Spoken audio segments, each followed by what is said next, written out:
This is the story of a beautiful place, known as the happiest place on Earth, and all of its history, its secrets, and its tricks that you may find if your mind believes in design, and you allow your heart to believe in magic. Step inside and become a citizen of Disneyland. Greetings, fellow citizens of Disneyland. Welcome to episode 67 of Disneyland For Designers. And for the first time ever, I'm going to be putting the free portion of the podcast up over on YouTube. So when you see these show up over on YouTube, it's just an audio podcast. Haven't got into doing a video podcast. That's a lot of work, a lot of setup. So hopefully you'll just enjoy playing these in the background like all of the podcast audience has. Today's episode, Philander Butler rejoins me to talk all about Avengers Campus. Last episode, episode 66, it was me and members of Club 1313. We kind of sat around and reviewed some of the failures of the opening of Avengers Campus. And I wanted to put it in two different episodes because all of the failures of the opening of this land were really around operations, right? And no big problem on Disney's part because they only failed or kind of missed the bar or the standard of quality that they normally hit because they were opening up a new land during the tail end of a pandemic where everybody's kind of already over the things that we needed to do as a society, as citizens of Disneyland, to come together to get back to what we felt as normal. And normal, my friends, normal hit the park last Tuesday. The big return to normal at Disneyland. I was there to celebrate everybody coming back from out of state, and I was also there to celebrate the mask going away, all of the different mandates. The rides are full, the show buildings are full, the stores are full, the restaurants are full, which means the paths at Disneyland are back to being wide open. Last week was a magical week out at the resort. And with this magic, we saw Avengers Campus really settle in. As of Tuesday, the standby line went away. There's a little bit of a backup early in the morning, but from what I've seen, by midday, it's a free roll right in there. Of course, web slingers, you still have to do a mobile boarding group to get inside of there. I wouldn't be surprised if that doesn't go away in a while. But everything that we talked about in the members only podcast was sort of like, we went on opening day and this is the things that went wrong. And if you show up for things on opening day, you're kind of going for, excuse the bad language, I try not to curse in my Disney content, but I think that the term shit show is appropriate. That's what you show up for. That's what you get. That's part of being numero uno into these new things. And you kind of show up just to see the chaos that is Disneyland. But the land has definitely settled in. I was there Tuesday, Friday, and Saturday of last week, and they've now appointed schedules for when the different shows happen. I'm a little bit torn on that. I understand people wanting to know when Spider-Man's going to fly, but it was really kind of exciting when it just happened randomly. When it happened randomly, you also kind of got a better spot to stand in because you just happen to be in the right place at the right time. And I kind of feel like that's what would have made Avengers Campus what it's supposed to be. Just this area where anyone, anything can happen at any particular moment in time. But they also do need to keep guest experiences up and keep people happy. So I understand the shifting. But what I think is interesting about Galaxy's Edge in comparison, Galaxy's Edge, they're very headstrong on like, these are the rules. This is the way that it is. It's going to stay that way.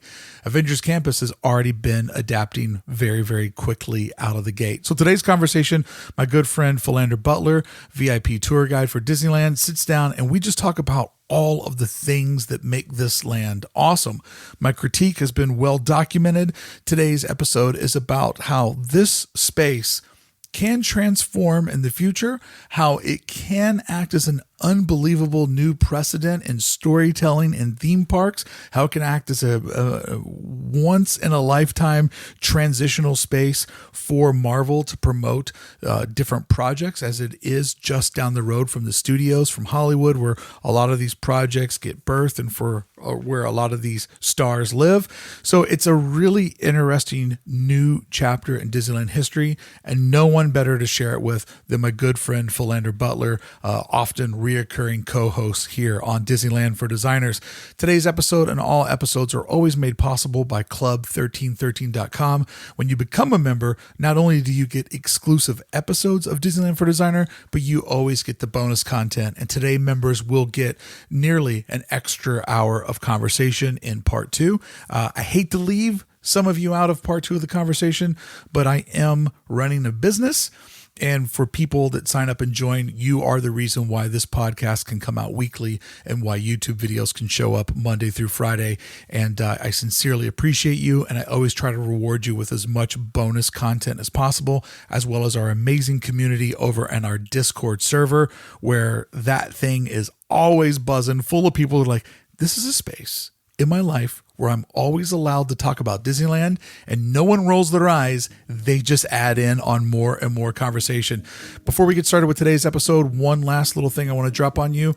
Next week, I'm doing a very special podcast, and this is a series that I hope will grow. As you know, we do series where we look at certain parts of the park and break down the design, sort of the emotional and intellectual stories of various parts of the park. There's some episodes called Citizens of Disneyland, where I interview people that have just exuded excellent citizenship and have really shown how they are the best of what Disneyland brings out in people. But something that I'm very excited to start doing again. I've done this before with Mr. Cheesy Pop, my bud Max. I've done this before with Justin Scard. But what I'd love to do now that the pandemic is over with and we can talk about, sort of different parts other than how bad do you miss Disneyland? Next week on the show, I'm going to have Katie and Spencer from Best Life and Beyond on, and I'm going to really talk to them about their story, how they got into being YouTube creators, what about the Disneyland story attracted to them to live in their life where they're ripping through the parks, holding up a camera, trying to document it and share it with so many people. So it'll be a really fun episode, and hopefully kicking off a new series where I start to give conversations with the creators that have made Disneyland something that you can now daily go over to YouTube, go over to your favorite podcast app, hit play, and always feel like you have a key to the kingdom whenever you're not there. And one of the things I've loved about YouTube and so many of the creators I follow is that it just gives you a way on the daily, on the regular, to feel like you're inside of the park when you're not there and to explore parks maybe you've never been to before. So I definitely want to start having lots of conversations with lots of different creators. And I'm so excited to kick that series off with Best Life and Beyond and hopefully have some of those other creators back on the show again when we can do something other than pretend like we're at Disneyland, because that's what we did when the park was closed. All right, friends, what do you say we get started with episode 67 with Philander Butler? Everything that we love about Avengers Campus. We literally go through every nook and cranny talking about how much we love this new land. And as I said, the constructive criticism was released last week for members only, but this episode here is all love, all positivity about this new thing that fell into all of our laps. Yeah, we got a new land at Disneyland this month. Wow, life is back and life is going really, really fast. Thank you so much to members of Club1313.com for making today's episode and all episodes available. Philander Butler, welcome back to Disneyland For Designers. I'm back. It's been too long. He is so busy that if it sounds a little bit different, that's because we are backstage. Oh. At Brickey's house. I like the slow reveal of that too. Philander got him somewhere. That was my pause of I might actually get him in trouble by saying that. Hey bud, we heard you did a podcast backstage. We're currently sitting in a boat in the Jungle Cruise backstage right now. Yeah, too bad you guys can't be back here, but it's going to be sick when it reopens. We have Philander here to talk all about Avengers Campus. Now, I did my critical review with members of Club 1313, and I have to say, just get it out of the gate. My critical review was about operations. Yes. And I don't want to have that conversation with you because it's unfair and, it's just not the appropriate time or place. But then I don't run it either. Yeah. Of course. You don't do it. But just not the time or place. So my critical review for anybody who's like, oh, how can we trust his opinion because he's positive about everything? My critical review is about operations. Got it. But the best thing about operations is they can improve day to day. And I've now been to the campus twice, and I already witnessed some of those operations improving. So that's something that you don't really put too much stress on because it will get better. Also, as demand goes down and it settles in, it becomes a different thing. But today what we're talking about is the actual land Avengers Campus. The idea, the concept, we're just going to walk right through it right now and just go from it piece by piece. All right. So, Philander, when I first come into the courtyard that we've been staring at forever from the performance corridor. Too long. Just kind of hovering by the wine country, just kind of... What can I see over the wall? There's been so many times I've seen guests walk by, and they either hold their kid up over the wall or they put a camera up over the wall, and I'll gently be like, if you get caught doing that, you get asked to leave. Yeah. Because they don't want people putting cameras over the wall. But all that being said, coming into it's the arc reactor, right? Is that what we're sending in? Tony has created a giant arc reactor that powers all of Avengers Campus.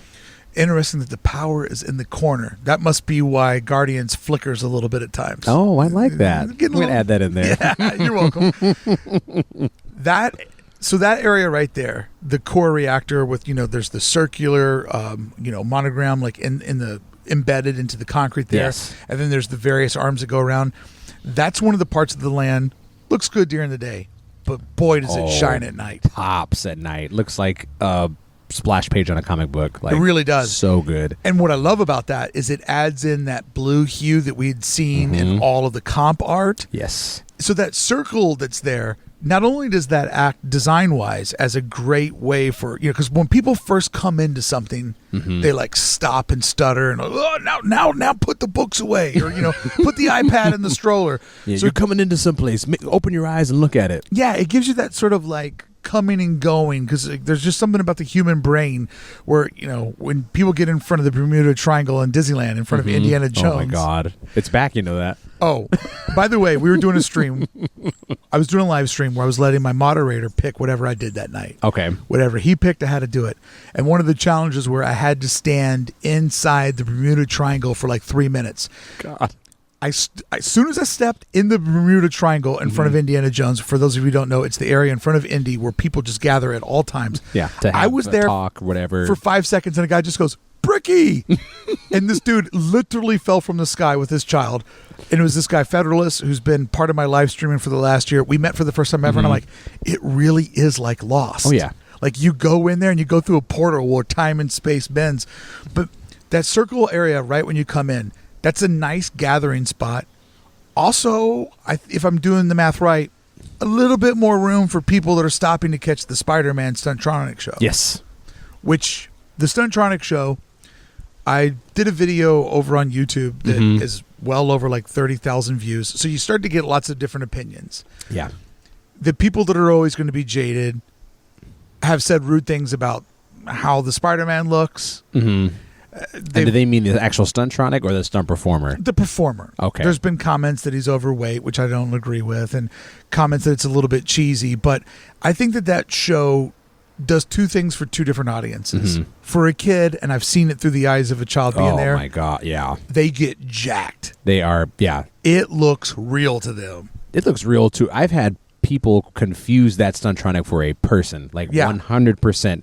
Someone asked me the other day, how long did they have to train to do that? I was like, to do what? It's like, you mean not the tumbles on the boxes? It's like, oh, you mean I was like, that's not a person. That's an animatronic. Yeah, when the animatronic goes off, that's when the adult, because the plot of it's easy to follow. There's some good jokes in there, like, hey, I can see a roller coaster from here, and all that stuff. But when the Stuntronic takes off, the people that are hardcore that know what they're there to watch, that's when there's the payoff for the adult. Yeah. And if that doesn't impress you, I don't know how you enjoy the world, because you must be jaded at every level. Because that is, every time I've seen it, and I've seen him now take flight, I think 3 or 4 times, it just wows me every time. Every time. Like every time audibly I go, yeah! Like I'm pumped to see it happen. Have to be, yeah. And I mean, yeah, you hit it right there saying just it's such a jaded mentality. Like they have Spider-Man on a roof. Like any other time I would have thought, oh, he's just gonna be in the ground. Like this guy spends time in the air, and they got him on rooftops. He's jumping around, he's coming down. Like us, like I would have died as a 7-year-old seeing this. One of the dumbest comments I saw was You ready for this? Oh, no. Sometimes they get so dumb they get entertaining, though, right? No, I'm ready. I'm bracing myself. I wish you couldn't see that he was on the ropes. Why didn't they use a clear rope? Oh, okay. So first off, a clear rope. Yeah. Do you really want to trust your life to a clear rope? Nope. I don't even think a clear rope exists. Yeah. I want a thing I could feel, that steel. I want that grace, tactile steel that's hard. Oh, yeah. I want to know that when I'm pretending to climb upside down a wall, that I'm going to make it back to the ground safely. Yeah. But the whole show, forgive me, does it work this way every time? It starts over at the edge of Web Slingers, over on the Guardians end of the land, where he's having a conversation with Mr. Stark, right? Yeah. And then it goes behind the Circuit City building, and it's on the bridge, right? Yeah. It's on the bridge for a while. Then the stunt happens, and then he appears over on the brick building, right? Yes. Is that sort of the direction of it? The smaller version of that show that I have seen is where they cut out the front part where he's over facing Guardians, and it's just the part where he runs out on the top and then goes to the stunt truck and then comes down. Okay, because yesterday I wasn't actually in the land. I was in the performance corridor, and it felt like he was trying to get everybody's attention from the brick area, then was on the bridge and did the script and the stunts, and then he shot off. And I'm like, man, it felt like that one started on the opposite side. Yeah, it's almost like gathering everybody in that direction. Yeah. I have to say the performance corridor is probably not where they want us to watch it. And it's hard to really enjoy the stunts that he does on the bridge, all the flips and know all the finesse in there. But it is a perfect view for the Stuntronic because you're standing at an angle where when you're in front of the show, it goes up and high over you. Yes. So as it's getting more awesome, it's getting further away from you. But when you're in the performance corridor, it's coming right at you. And it looked more like a real person from that angle. Yeah, I like to put people actually legitimately on the reactor if they are in the land, just because of what the barricades are. Yeah. If we enter in, just hang out right here, because he's obviously the voice is projected through speaker, and you can clearly see the tumbles that he's doing in the backflips, but that, like you said, gives the perfect advantage or vantage point of them coming down, and then you're also closer to when he appears to climb down the wall, which is also... I love that. Except for the non-clear ropes, though. I mean, like, it's great except for that. I read that comment. I go, is clear rope a thing? And by the way, it wouldn't actually be clear. It would probably be like plastic. Yeah. And then it would catch the light. And it would shine. So it wouldn't work. So this is where I think we go next, is talking about intellectually, I know that that's the former It's Tough to Be a Bug theater. Yeah. But man, oh man, is that part of the building really hidden. And when you look at it from a satellite view, they put so much around it. extra around it.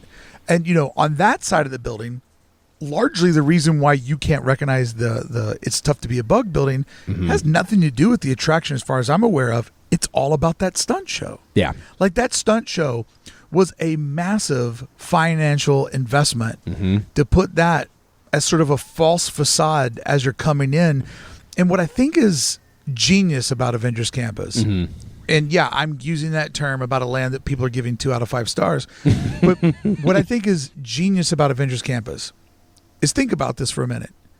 When you went to the theme park to see a stunt show, you used to have to get your family together. Yeah. You had to go into some sort of an outdoor stadium. You had to sit in an amphitheater. You had to go and look at the sandwich board. 11:15, 12:30, 1:25, 4:45. Why do they take 2 hours off in the middle? And you had to load in, and then they would do it. And because they had you sitting in there, they had to go 20 minutes, 15 minutes, so you perceive it as value. Lots of bad jokes, real hokey. Volunteers from the audience. Like once at a Six Flags in Georgia, I was Bruce Wayne. Perfect. What a fun time that was. They did an explosion right over my head that I felt like was going to burn my hair off because I was on the stage with 10 seconds of training. But what's genius about Avengers Campus is that whole rigmarole is just vertical, smacked into the side of that show building, doing 3 things with one building essentially. Yes. And it's right there on the path. You don't have to go out of your way to see it. In fact, I caught it yesterday accidentally, which might have made it my favorite time ever because I was in the right place at the right time. You Disney stumbled magic upon it. Yes. And as I understand it, the idea of Avengers Campus, anything, anytime, anybody can appear. Yeah. And I really think that if you stop and think about it, if Fantasmic just popped out of nowhere, it would blow you away versus the time that you stood there, your legs got tired. Someone's like, do we really need to go do this? Why don't we leave early? Like, and you can feel everybody losing the faith, right? Waiting for the show. It's just really, really genius to build that show vertically, to make it tall and narrow and attach it to the side of an attraction building. It's really thinking outside of the box. I love you mentioning the spontaneity of it, because that's what makes it feel alive. I think same thing with, obviously we understand the time it takes to line up for a meet and greet character, and you're in line for 30 minutes. You're like, oh my God, what are we doing here? But when you have the characters living in the land that is based around them, you know, at Galaxy's Edge, turning the corner and 2 stormtroopers walk by you, like that kind of, you get that feeling that you're actively in this world, and that's what they are hoping for every time. While there could be a stormtrooper meet and greet, you're now going against the narrative of the land that you are supposed to be living in these worlds. You know, it's almost like the spontaneity of the characters. I joked around with the guest the other day saying, like, you know, they want these characters to just exist in this space, and, you know, going to go ask a cast member, say, oh, you know, what time does Loki come out? It's like, well, Loki comes out at 3:30. It's like, would the real Loki just show up on time Absolutely somewhere? Not. You can't trust that guy. You can't trust that guy at all. 3:30, he could be 10,000 years in 2 universes from here. That's right. Or he would come out at the exact wrong time just to mess with you, because that's his character. Like, why would he show up? Would Tony be on time to meet you? Of course he wouldn't. You think Tony could ever go from point A to point B without getting caught up into 5 other things? No. And Loki would show up at 3:30 a.m. and be like, I said 3:30, but I didn't specify. Yes, you didn't say what time. No, it's that randomness that makes it awesome. But, I mean, just really, like, what we're going to talk about a lot today, because this is what I'm trying to appreciate Avengers Campus for. The unbelievable creative challenge that it presented. Ooh, yeah. And I'm going to go by, they're going to do a campus in, is it Tokyo? Paris. But I know one's coming to Paris, but isn't one of the Asian parks getting one as well? Hong Kong has the Stark Expo, which is not technically a campus, but connected story-wise, where they initially debuted the Iron Man experience, which is like a motion simulator attraction similar to Star Tours. Yeah. And then they have the Ant-Man and the Wasp Nano Battle, which is a Buzz Lightyear reimagining. Right. And those two act as the Stark Expo, but only Paris and California will have active campuses. Got it. Because I look at it this way. Obviously, Star Wars Galaxy's Edge was designed for Disneyland. Yes. And then they said, what's up, Disney World? We're going to build this for you, too. You know, because they had so much extra space. Yeah. So they had to fit it into that extremely difficult footprint, which is Disneyland, which is why I love the park, because it's all design constraints. Yes. Which is where you come up with really creative problem solving.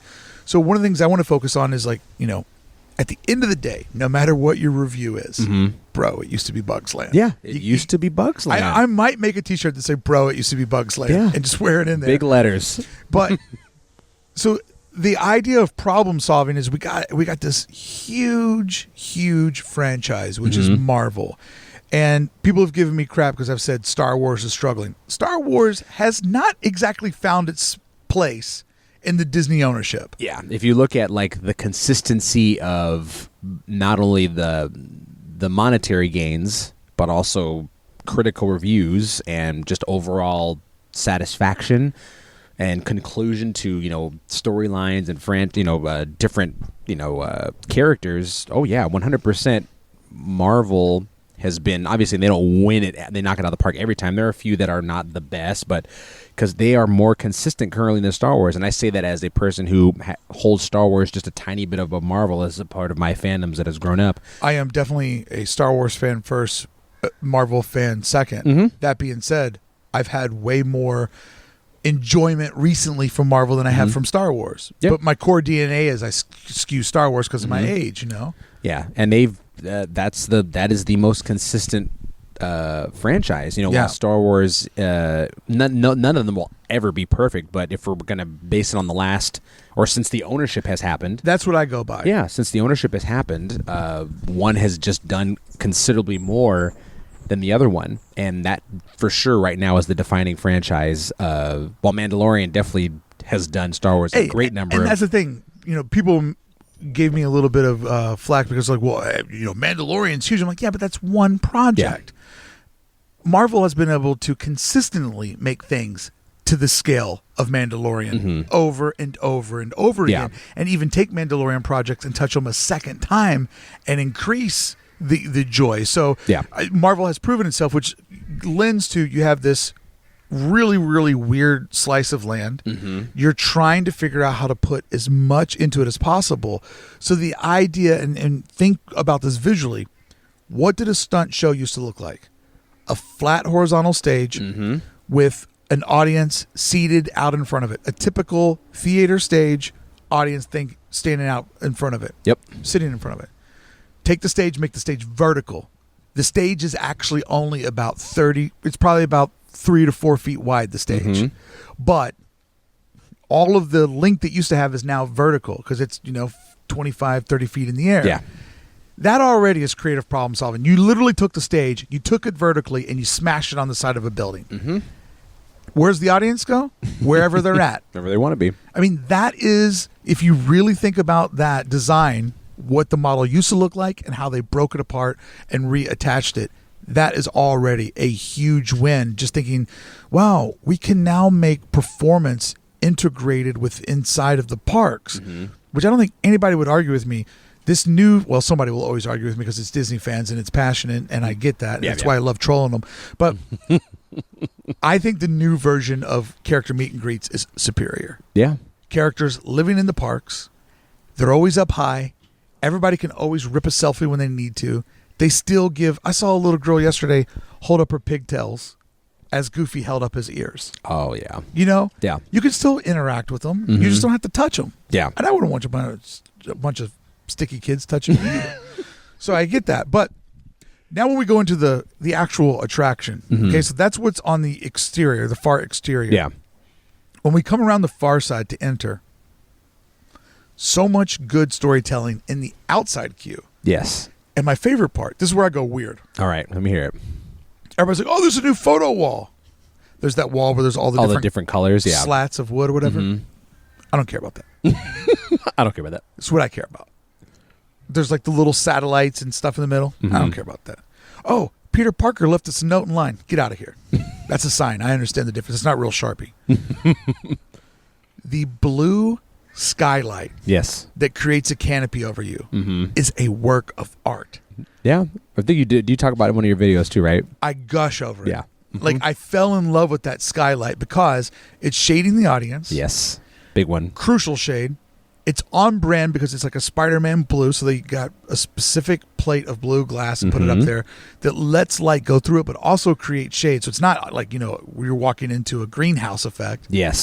But the way that the shards of glass are all placed and everything, and the way that it interacts with the beams around it, it's sophisticated as my favorite detail of the shops in Star Wars Galaxy's Edge. That when you go into the shops, that canopy of metalwork over you, not only does it look different and outer worldly, but at night, the way they have the light in there, it feels like there's always moonlight lighting the shops. It's like, and even that, the specific color they choose for the light also, as opposed to just some very harsh light, it gives that moonlight effect to where there's just always a perpetual moonlight every time you go into that area, which would make it feel very Star Wars because exterior planets involving with your planets is a big part of the vibe. You think one sun's hot, try living with two. Could you imagine what the Palm Springs of Tatooine must be like? I mean, it's a beautiful place, but I mean, my God, it gets up to 220 in the summer. You're just like absolutely cooking. There's definitely an art to designing a queue, and I also too, like you, appreciate that the shade thing, obviously 100%, just because those probably this July next month is going to be pretty brutal. But yeah, the color that was chosen, and the kind of like the mixture of the old and the new was done so well in that area. The thing is what I love about that skylight, awning, is that it's purposeful. It's designed with a purpose. We've got to give these people cover. We can't have them baking out here in the sun. If it's raining or whatever, like we need a way to protect people, but they do it in a way where it doesn't feel like that. It feels like it's part of the story.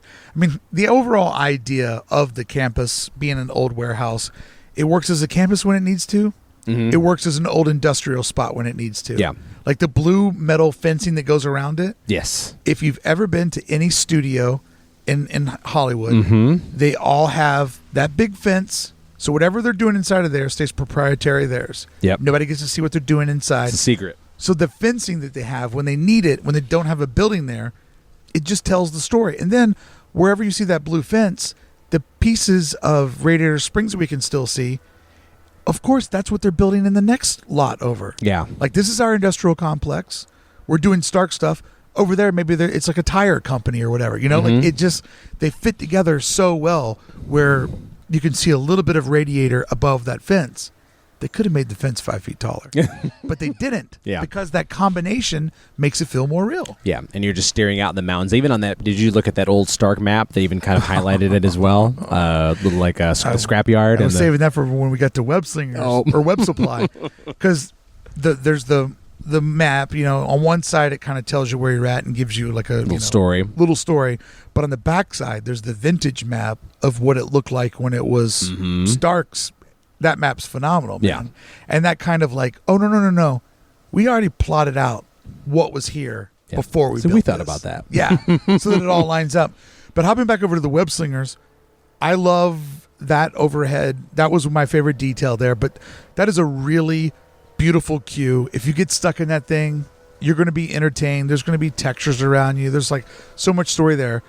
But one of the things that I really enjoyed about it is that we got to go backstage. Yeah, you love a good backstage area. Oh, we got to go in that little courtyard where you see the back of the animation building. Yeah. You see the back of where they do the plays for the kids. You see the side entry of Carthay Circle. Yep. And just being in that area, like when we went through the gate, I'm like, it was me and my friend Dylan from Theme Park Obsession. We went through that gate, right? And we'd been in the land since 8 a.m. And when we went through that gate, I'm like, oh, they just kicked us out. Like for a minute, I thought that they had kicked us out. You're done. But when we were back there, best thing I saw all day at Avengers Campus with characters. Mickey and Goofy had just finished the shift over around Buena Vista Street. And so they're just walking down that alley. Yep. And they're just, they got that, Mickey's got that stride in his step, and seeing them backstage like they just finished something, waving at everybody, and then going in another door when it's just them and they don't have a cast member liaison. Yeah, it's like, damn, it feels real. Yeah, it feels when they real, are alone man. like that. You get that feeling when they don't have anyone guiding them, or even when they don't have to actively entertain anyone specifically in that moment. Like there is a kid, I'm going to make sure I'm waving at this kid. It's just them walking to the next place they're going to. Well, that was the thing. They were doing some utility. Yeah. They were walking backstage, going someplace inside of Disneyland. You're like, it made it feel incredibly real. Like these are active characters that exist in this place, and it's just normal to see them finishing a thing and then walking off to the next thing. So now getting inside of the Web Slingers, the pre-show. Oh, love that. I love the pre-show. Are you talking about the waiting room beforehand, or actually going into the pre-show? Skipping over the waiting room, because I didn't really see a lot in there because my mind's racing. There's tools on the wall, right? And they have like the bike area where the inventors have put like the stuff they're not using, like however they used to get to the campus that day, bikes, a skateboard, roller skates. Yeah, I don't even think I saw a bike in there. I was just like so hyped up. So then going into the pre-show, that set piece is phenomenal. Yeah, I don't know how much to say because obviously not everybody's had the privilege to ride it yet, but the set piece has so much in there that you can discover, and the set piece itself has lights in it. So as the story's going on, we shouldn't have that dessert, bro. You're getting ready to fade. No, I'm good. Everyone knew we shouldn't have the butter cake. I see you going down on the ropes. But that set piece has so many like different that lights up and that pops. Yeah, like there's active components on the tables and stuff that are moving and adjusting, and I love the fact that it's essentially a room where they are working when no one's around, but for the open house they've moved everything up to the front because you can almost imagine that their individual desks are in the space just shoved in the corner. And we just shut them out of the way. Like when you have a party. Yeah, exactly. Push everything over to the side so you got more room. And then the actual show that we get with Peter Parker and Spider-Man, the 1-2 punch of dual video boards, using the shadow effects that we saw with Kylo Ren. Yes. Where in Kylo Ren the shadow's coming at us, and this the fact that I'm trying not to ruin things, but Mm-hmm. I just got to go in. I just got to go. I got to say it. The fact that there is Spider-Man or Peter Parker is on one video board or plane. Mm-hmm. It almost looks like it might be like a Ray type thing from Rise. From Rise. Mm-hmm. Then there's a projection wall behind that plane. So you're essentially looking at, layman's terms, 2 TVs, Mm-hmm. but you can see through one TV to get to the back TV. Yes. So the depth is very real looking. Mm-hmm. And the fact that they're using shadows and lights and various things, like it does have way more depth and definition to it than just watching it on one flat board. Because the cheap way would be put a big video board there and just play something. Yeah, it's like, or he's just on a TV, like if you've ever... Hello. Yeah. Hello. Welcome to Soarin'. I like that you got that just off of the one word. Oh, yeah. Oh, you know me. Hello. It's born and bred in there. Little bootleg George Costanza has to put his mouse ears under his seat. Hello. Or if you have you ever been on Guardians when Rocket does not work? The B mode for that. It's very rare because he's incredibly reliable, but he will appear on the screen that Tantalere is. And it makes you appreciate the fact that they went with that animatronic, because we would have easily eaten up the fact that, it's Rocket. He cut into the video feed and he's talking to us from the TV. Makes sense. Which is how it is portrayed when that animatronic doesn't work. So I always appreciate, because they have that other small screen in the corner of Web Slingers where they're showing other little footage on the side, but I appreciate they had... Because Peter could have been like, "Oh, hey guys, I'm from somewhere else." They also do that too with Millennium Falcon, right? Yep. Because Mm-hmm. sometimes Hondo will be over on the video board, if and he's not working. And I'm assuming that, maybe in some scenario that side TV might have to do that if the backboards don't work. Yep. Wow. Where you appreciate that they went for it as opposed to just like, just put him on the TV. It's fine. It's like, oh no, we want him to feel like he's there with you. Like, he's just running in and giving you a presentation. He runs out, because that adds so much extra. Context, like you're in an open house, you're here to have someone show something to you. Right. So they should be in the room in theory with you. That room is done so well that, I was fortunate enough to get to go in there 3 different times. And it's just one of those things that makes me love Disney, where every time I was in there, a new favorite thing appeared. Mm-hmm. Because there's so much crammed into 3.5 minutes that you do not have the brain to process everything on your first visit. Even worse if you happen to be like, it's easier if you happen to be one of the last people in the room, because then at that point most of the stuff to look at is at the front and you're essentially just watching Tom and the action from the back. But if you're in the front row and you have him telling you the story plus all that stuff on the table, and you're realizing that like the one desk in front of you, sparks fly off of it and it flashes and it lights up. Like it's incredibly overwhelming if you're in the front. You don't know what to look at. So now the next part of that attraction, which I found interesting, is we go through the lockers and sort of the area where they live in. But as you start to go into the warehouse, right? Because if you remember the old theater, you entered on the ground level. Yeah. You worked your way down through the hallway. You stood next to your like little cave, and then you went into the theater. Like you were working your way down, embedded in the ground. I guess so that the theater wouldn't be so tall that you would see it from everything around it. That's why they built the theater down in the like a pit, like in the pit. So with this attraction, when you come around there and you're now like kind of leaving the office part, and you're going into the actual warehouse where they would manufacture and construct things. Yeah. I love that room.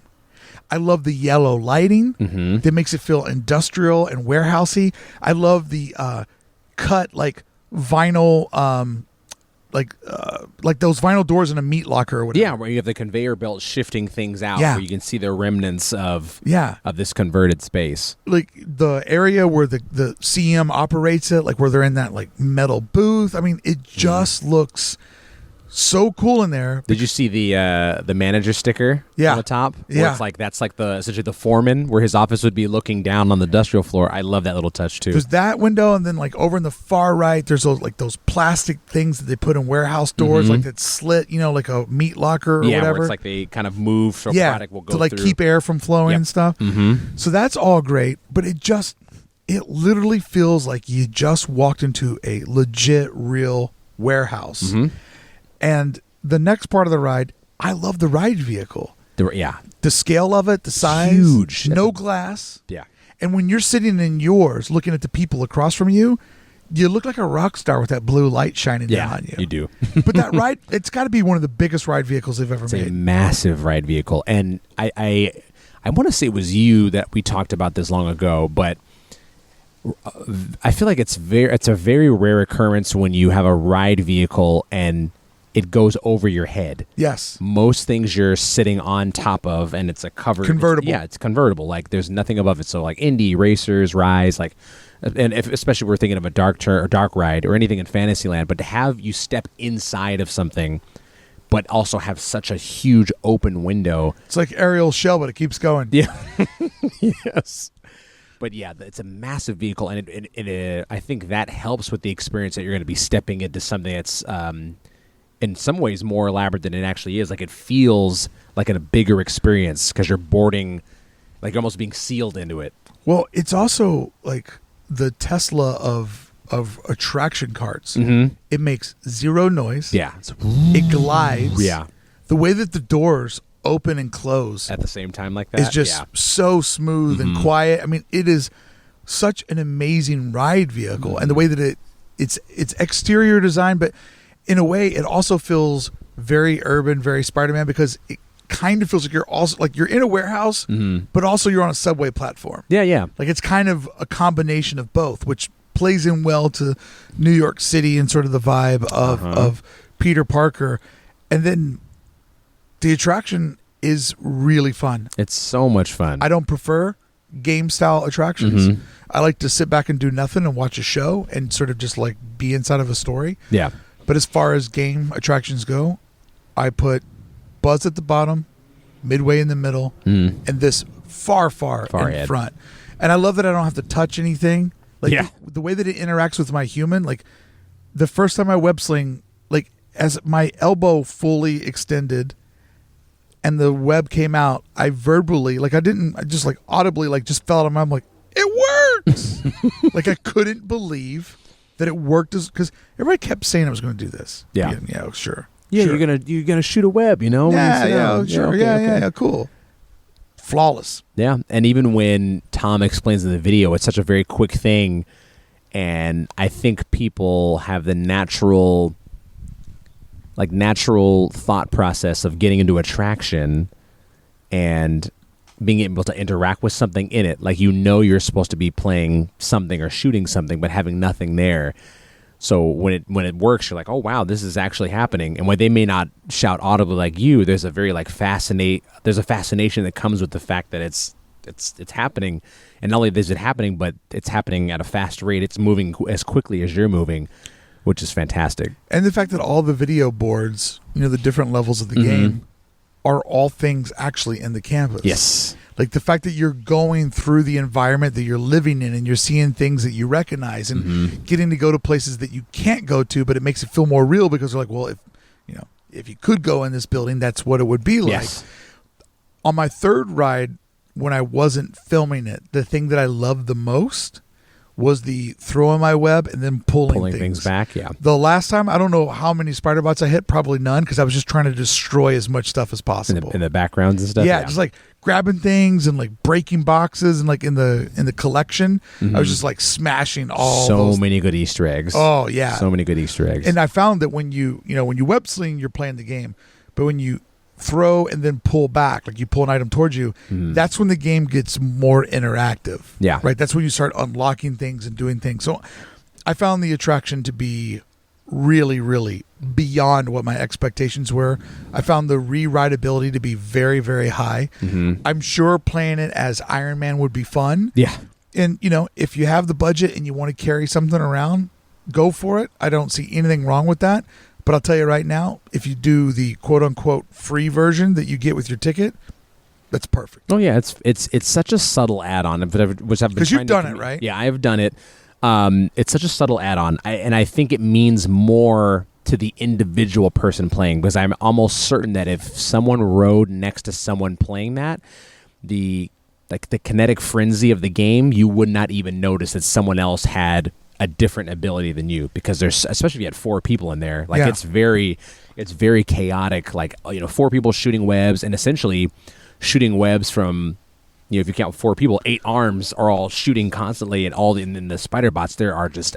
By the time you get to the last level, there are thousands of them. It's hilarious. It's like absolutely chaotic that you cannot discern that I happen to be shooting, my webs are electric, because there's just so much happening. So I think the individual person is really seeing, okay, I know I bought this thing that's supposed to do these things, so they're keying in on the fact that I am doing something unique, as opposed to the person sitting on the far end from them. Yeah. I would have no idea. Like, it's such a subtle thing, and I think people, without actively seeing it happen, they're imagining like, oh, you're going to be getting an extra level of the game, or you get an extra minute of ride time. I don't even care what the score is. Mm-hmm. Just doing that is fun. It's just fun. And on one hand, it's the fastest 4.5 minutes of your life. Yeah. But on the other hand, how much stuff you do in 4.5 minutes is fascinating. Mm-hmm. So it's one of those things where, like, it's perception. Did it feel like it took forever? Did it feel like it went too fast? Because it's a lot in 4.5 minutes. Like, it is a lot of sensory overload.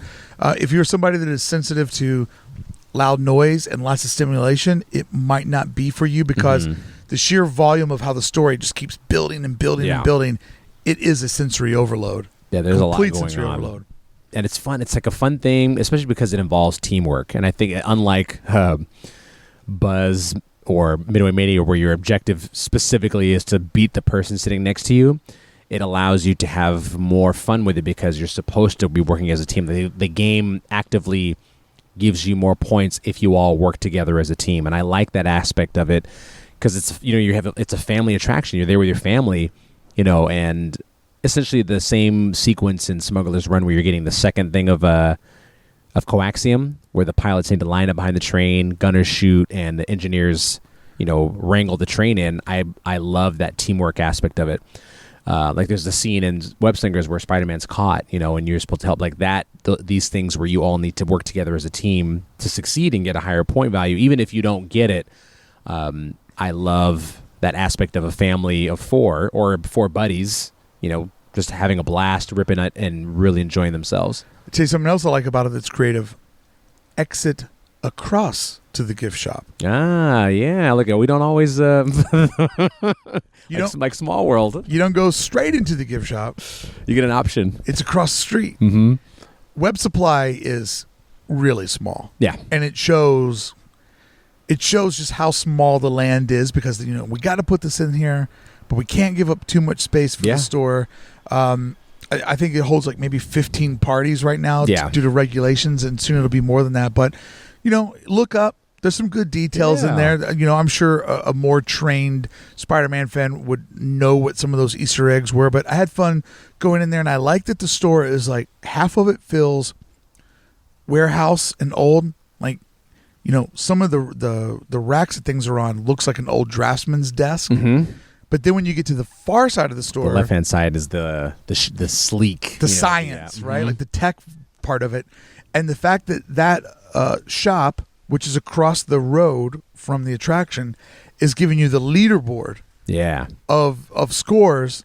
That's a cool touch. Mm-hmm. Didn't have to do that. No, they didn't have to put that back there. But the fact that the attraction, which is in another building, it's being tracked elsewhere. Like, that's just cool. Yeah, you're like, oh, well, you pop in there later on in the day and you see your score is still up there, which is really fun, or see someone else has got a little bit higher, or that kind of stuff is fun. And they really didn't need to add that there. They could have put anything in that backspace where those screens are. So, adds another fun bit of connectivity with the land to just what many would consider just a shop, quote unquote, But the connectivity of that land is really crucial. Outside of that shop, there's like what has already become the impromptu stroller dip off. Mm-hmm. But an interesting little courtyard, and just you leave that open, that's cool. But compartmentalizing this land makes you just feel like, oh, now there's this area. Yeah.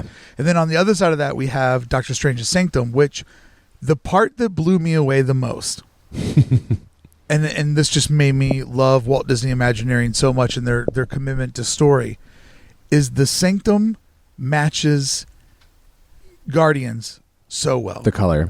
The color of the building, the textures, the Art Deco type styling and everything. Like those two buildings, the core of the Mission Breakout, the basis of that building, like its overall vibe, it matches the Sanctum. Like they are one and the same, and they're detailing the time period. Also, if you look at the burn marks, about halfway up Mission Breakout, it's so hard not to call it Tower. About halfway up Mission Breakout, there's like, a burn area, and it's all kind of like wavy, and it looks like, it was affected on its re-entry into our atmosphere. Those shapes, those colors are the exact same thing that's on the wall right in front of me.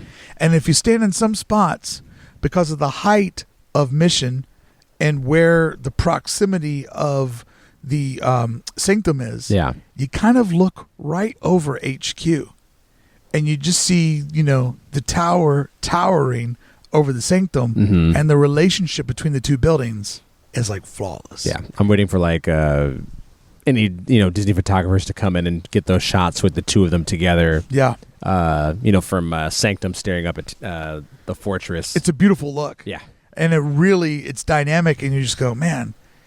When they built Tower, when they did the Tower rethemed to Guardians, did they know this was coming? Or when they built this, did they go, we got to make something match it? It's hard to figure out if it's a chicken or the egg type of thing because the two of them match so well. There you go, friends. There was the free version of today's episode. To hear part 2, please go over to club1313.com. Sign up today, become a member. You'll get an extra hour of conversation as well as access to all of the bonus episodes and the various different meetups that we do, whether it's through Zoom, watching Disney movies together, whether it's through Zoom, getting together and recording podcasts together, talking about a certain topic, or the real life meetups that we do at the park. Got a big one coming up next month. So excited to get back to hanging out with my buds inside the park. And what is amazing about our Discord channel is that a lot of times I'll see people be like, I'm in the park today. Who else is there? Let's meet up. Let's ride something together. Let's hang out. And I love the idea that you can always just kind of have a friend at Disneyland or meet a new friend inside of Disneyland. It's the community aspect of this is so much bigger and better than what I ever could have dreamt it to be. And it's kind of one of those moments where you just kind of make something and then it takes off and you're like, yeah, I made it. But I didn't make the magic. The people made the magic. Sign up today over at club1313.com to hear the second part of today's episode where Philander Butler and I talk all about Avengers Campus, everything we love about it now, and how we see it growing and scaling into the future as a very, very important chapter in the Disneyland story. Part 2 begins right now at club1313.com. One criticism is the Doctor Strange show is like impossible to get into. Yeah. It doesn't hold that many people. And with the way that they did, there's an inner wall around the courtyard, and then there's vegetation, and then there's another wall around the courtyard. And they pretty much did a good job that, where an inner wall dips low, the outer wall dips high. Yes. So there is not that many exterior looks into that. And because the land is new and everybody wants to be in there, just the flood of people around that thing is crazy. When they know it's going to step off, it becomes a huge crush to try to see it, which of course it's new and some people spend a long time trying to get in and they want to see every little bit of it. So that will be something that has to kind of be worked at over time so that most people get a chance to see it. But it's tough, and it will help once we kind of break down the type of distancing necessary. The limitations. Yeah, because I'm sure they felt a lot better about it before the pandemic. Well, that's another thing. You got a small land designed about putting as many things there as possible, designed in a time period way before we're at right now. Yes. Like they're like, oh man. There must have just been moments where they're like, what did we do? What did we do? Because they could easily, on the other side of Doctor Strange, there's like that little plaza area, right? On one hand, guests sit there and it just looks like a planter. But what it really is a step-up moment for the Dora Milaje to or the characters instruct, or Loki and Thor hold court up there and talk to guests. But they could have easily, in a different scenario, that strange courtyard could have had room to grow, but they went intimate in the worst time in history to go intimate. But yeah, that design element of like wanting to give all these different spaces some love, but not one being too much, because in theory the attraction should be the biggest thing in the land for obvious reasons. You got the attraction itself and queue forward and whatnot, the most dominant thing mostly in the land, but then to like obviously we need to have a place to eat and a few things. So yeah, going intimate with strange I think is nice, because I don't think any of the sanctums that we've at least seen on film are these massive structures. Sure. They all seem tiny, like quaint, but yeah, it just becomes it's almost like the Wizarding World effect, where J.K. Rowling for Universal wanted them to essentially build the set for people, and while that is beautiful and works amazing, when you get everybody in there, because obviously Hogsmeade has 200 people in it. What are you talking about? You know Wizarding World. What is that? Harry Potter. Oh, I don't talk about that jerk. Oh, he's a jerk. That little kid with the lightning on his head? Yeah, the one with the glasses. Nah, nerd. Nerd. Get out of here, witch. But she built a theme. They built a theme park like a set, and then they put theme park crowds into the set, and that became an issue because it was built for 200 people, but now there's 2,000 people in it. Right, and it falls apart quickly. Yeah, so that area is really, really nice. And that's just, like there's that area where there's the two water fountains and the water refill station that is like dipped off to the side. Dipped off. Yep. And I mean, I knew it was going to be small because all of the photos were shot with a really wide lens, and I could see the bending in. I'm like, oh, that area is tiny. And it's always either we're looking at the actual where the show is or the orb. The courtyard. They don't really show anything else. But where the orb is at, there's the photo spot on the other side of the orb. Where the ground is like the dipping ground. Yeah, that I don't care about. But the wall on the other side of it, that wall's beautiful. I'm the guy who gets nerdy about the wall because the wall's like has that Galaxy's Edge like patina in it, but it also has the vertical structures, and it's kind of where like where the speakers are. Yeah, and it's kind of like where the all of the detailing of the Sanctum starts to slowly like kind of evolve, like gradient out of that area. It's a transitional piece. Just I love that they put that little parklet over to the side of it. So now we're over to what they refer to as the courtyard, which that Avengers A is so big. I bet most people don't. They have no idea. They don't even know they're walking on the logo. But looks super sweet from up above in the air. Oh, man. From the Quinjet, which I've flown, it looks amazing. No, that courtyard area, that's a really nice space. And knowing that the e-ticket will come, it makes sense that there's that big swell of space because that's going to be where people are coming and going. Coming to race there or... slow down. You're not racing yet. Slow down. Just follow me to town to get ready. Oh, I wish. I wish I could. But yeah, having that open space where you're creating almost a secondary Bermuda Triangle where people are asking questions outside and people are wondering where to park their stroller and they're asking cast members, like that kind of like space and thinking for the future. Yeah, it's important. And while we don't know exactly where that stuff will end up, having that big open space is nice because I know we've talked about in the past the issue with racers where you have the fast pass machines initially to the immediate right. Who thought of that one? Yeah, and then you go down, you turn a corner, so the in front of like essentially the best attraction in the entire park is this tiny alleyway, and you're like, oh, yeah, too much in one spot. Yeah. Stroller parking to the left, entrance in front of you, and fast machines to the right of you. Well, one thing that I take from the courtyard of Avengers Campus is that was designed to have lots of room for the second, e-ticket attraction. Yeah. But it was also put there to make good use of HQ, which is a giant stunt show. That courtyard is very similar to where the Falcon resides. It is. Which gives me hope that there's two courtyards in Galaxy's Edge. The courtyard in front of Kylo's little ship, and then the courtyard where Falcon's at. It gives me hope that they will start using those stages where the Falcon's at. Yeah. Because it was definitely, if you look at how that's designed, it's the same design. So that means when you see that big swell, show should be somewhere adjacent to you. And I'm hoping that some of the crowd reactions of Avengers bleeds over into Galaxy's Edge. Because it was designed for it. It just hasn't been used yet, and that's frustrating to me. But as far as before we get to the HQ... that exit where they're doing legacy pass holder photos to Otakar's land, Oh, what a beautiful spot of the land. Yeah, I've never exited out of there. I've only ever gone out the way that I came in. Mm-hmm. But that little area is just beautiful, man. Yeah. You get the like old remnants of what used to be like the SSR kind of bunker area, or an area of the campus that you can imagine Tony hasn't gotten to yet, where it's still kind of a bit left over. It's nice. I love all of the distressed look of everything. It feels old, like a place that feels abandoned, like if you kind of snuck in somewhere at night and a building that